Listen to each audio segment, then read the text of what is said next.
নমস্কার। এখন বানাচ্ছি মিক্সড ফ্রাইড রাইস, যেটা ছোট বড় সকলেরই ভীষণ পছন্দের। আমি এই মিক্সড ফ্রাইড রাইসটা বানাচ্ছি রেস্টুরেন্ট স্টাইলের, যেটা খেতে খুবই অসাধারণ হয়েছিল। তার জন্য আমি 1 কেজি বাসমতি চাল নিয়েছি।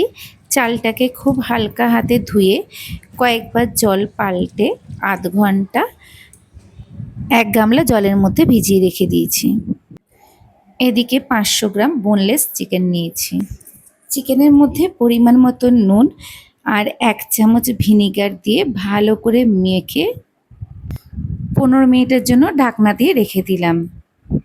এদিকে আমি রাইসটা তৈরি করে নিচ্ছি। আমার রাইসটা মোটামুটি 90% সেদ্ধ হয়ে গেছে। এবার আমি রাইস স্ট্রেনারে জল ঝরিয়ে রেখে দেব। এদিকে আমি একটা ছোট মিক্সার গ্রাইন্ডার বাটি নিয়েছি। তার মধ্যে কিছুটা পরিমাণে রসুন আর আদা, কাঁচা লঙ্কা নিয়ে পেস্ট করে নিলাম। 15 মিনিট পর চিকেনের ঢাকনাটা খুলে তার মধ্যে আমি আদা, রসুন, কাঁচা লঙ্কার পেস্টটা দিয়ে দিলাম।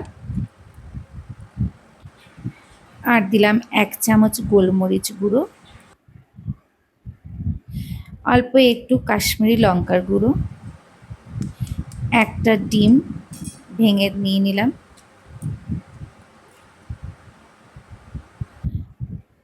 আর নিলাম 1 চামচ, বড় চামচে 1 চামচ কর্নফ্লাওয়ার, 1 চামচ ময়দা নিয়ে খুব ভালো করে মেখে নিচ্ছি। আমার আরেক চামচ কর্নফ্লাওয়ারের প্রয়োজন হলো, ওই জন্য আমি আরেক চামচ কর্নফ্লাওয়ার নিয়ে খুব ভালো করে মেখে নিলাম, যেন খুব ভালো করে চিকেনটা কোট হয়ে যায়। এই চিকেনটার উপরে আমি একটু সাদা তেল দিয়ে দিলাম, তাতে চিকেনের মধ্যে একটা জুসি ভাব থাকে। দিয়ে আরও কিছুক্ষণ মেখে নিলাম।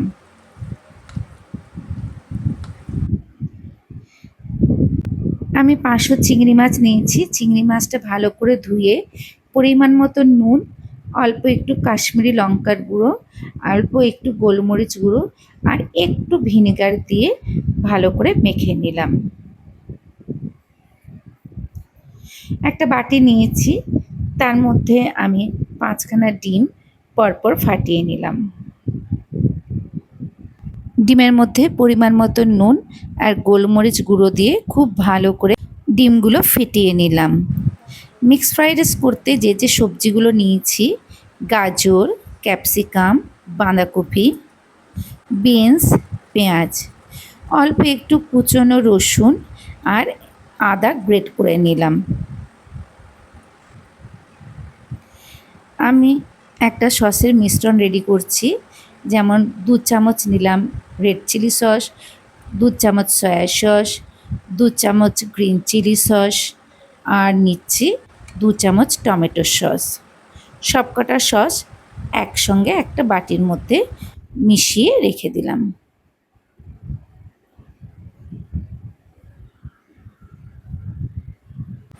আর নিলাম ছোট ছোট করে কেটে রাখা কাঁচা লঙ্কা আর পেঁয়াজ পাতা। এদিকে রাইসের চালটা ভালোভাবে জলটা ঝাড়া হয়ে গেছে। কড়াইয়ের মধ্যে বেশ খানিকটা পরিমাণে তেল দিলাম, তার মধ্যে চিকেনগুলো সব ছেড়ে দিলাম। চিকেনগুলো 2 পিঠ ভালো করে ভাজা হয়ে গেলে, একটু লাল লাল করে যখন ভাজা হয়ে যাবে, তখন আমি চিকেনগুলো তুলে নেব। ভাজা চিকেনগুলো সমস্ত তুলে নিয়ে একটা পাত্রের মধ্যে রেখে দিচ্ছি। এইভাবে আমি বাকি চিকেনগুলো সব তেলে ছেড়ে দিচ্ছি এবং দুটো দিক ভালো করে লাল লাল করে ভাজা হয়ে গেলে আমি চিকেনগুলো তুলে সে পাত্রের মধ্যে আমি রেখে দেব। এইভাবে আমার বাকি চিকেনগুলো সব আমি ভেজে তুলে রাখবো। সমস্ত চিকেনগুলো ভেজে এই পাত্রের মধ্যে রেখে দিলাম। এরপর ম্যারিনেট করা চিংড়ি মাছগুলো তেলের মধ্যে দিয়ে দিলাম। দুটো দিক যখন একটু ভাজা হয়ে যাবে তখন তুলে নেব। খুব বেশি কড়া করে ভাজবো না, তাহলে খুব শক্ত হয়ে যাবে, কিছুটা পরিমাণ ভেজে তুলে রেখে দেব। এরপর আমি কড়াই থেকে খানিকটা তেল তুলে নিয়ে একটা পাত্রের মধ্যে রেখে দিলাম। পরে আমার এই রান্নাতে কাজে লেগে যাবে। এরপরে যে তেলটা রয়েছে তার মধ্যে ফেটিয়ে রেখেছিলাম যে ডিমগুলো, সেগুলো কড়াইয়ের মধ্যে ছেড়ে দিলাম। ভালো করে ভেজে নিলাম। যখন ঝুড়ো ঝুড়ো করে ভাজা হয়ে যাবে তখন আমি তুলে নিয়ে একটা ডিশের মধ্যে রেখে দিলাম। এরপর কড়াইয়ে সেই বাটির তেলটা আমি দিয়ে দিয়েছি এবং আরও কিছুটা পরিমাণে তেল দিলাম। দিয়ে কুচনো রসুনটা প্রথমে তেলের মধ্যে ছেড়ে দিলাম। সেটা যখন একটু ভাজা হয়ে যাবে তখন তার মধ্যে আমি গ্রেট করে রাখা আদাটা ছেড়ে দিলাম।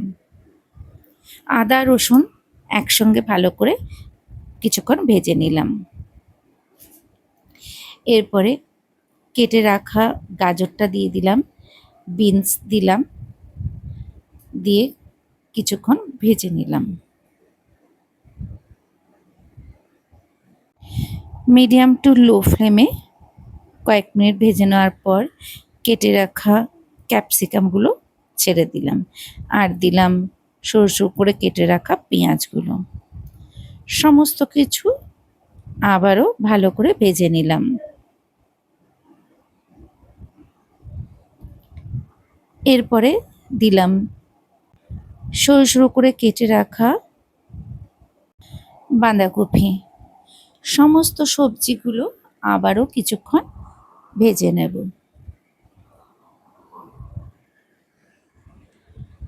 এরপরে দিলাম ৮ চামচ নুন, যাতে সব সবজিগুলো একটু সফট হয়ে যায়।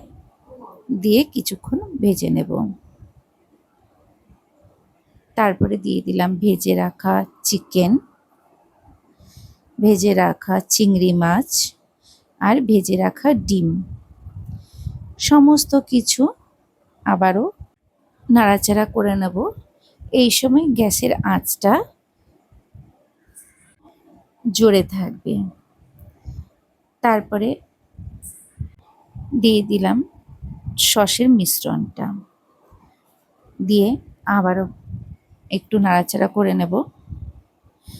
এরপরে দিয়ে দিলাম কেটে রাখা কাঁচা লঙ্কা আর পেঁয়াজ পাতা। সমস্ত কিছু একসঙ্গে কিছুক্ষণ ভেজে নিচ্ছি। দিয়ে দিলাম ১ চামচ গোলমরিচ গুঁড়ো। সব একসঙ্গে ভালো করে মিশিয়ে নিলাম। আমি এই মিক্সচারটা অর্ধেকটা একটা জায়গার মধ্যে তুলে রেখে দিলাম, কারণ একবারে আমি পুরো রান্নাটা করছি না, এটা আমি দুটো ধাপে করছি। প্রথম ধাপে এই মিশ্রণটার উপরে আমি অর্ধেকটা পরিমাণে চাল দিলাম, দিয়ে ভালো করে ভেজে নিলাম। পরিমাণ মতো নুন দিলাম আর অল্প একটু চিনি দিলাম, দিয়ে সমস্ত কিছু একসঙ্গে ভালো করে মিশিয়ে নিলাম। বেশ খানিকক্ষণ ধরে রাইসটা ভেজে নেব। ভেজে নিয়ে আমার তৈরি হয়ে গেল মিক্সড ফ্রাইড রাইস। আমার এই ফ্রাইড রাইসটা খুবই সুন্দর ঝুরঝুরে হয়েছে এবং খেতেও খুব টেস্ট হয়েছিল। এরপরে বাকি যে চালগুলো আছে সেগুলো সব এই একইভাবে করে নেব। আমি একটা ডিশের মধ্যে ফ্রাইড রাইস নিয়ে পরিবেশন করলাম।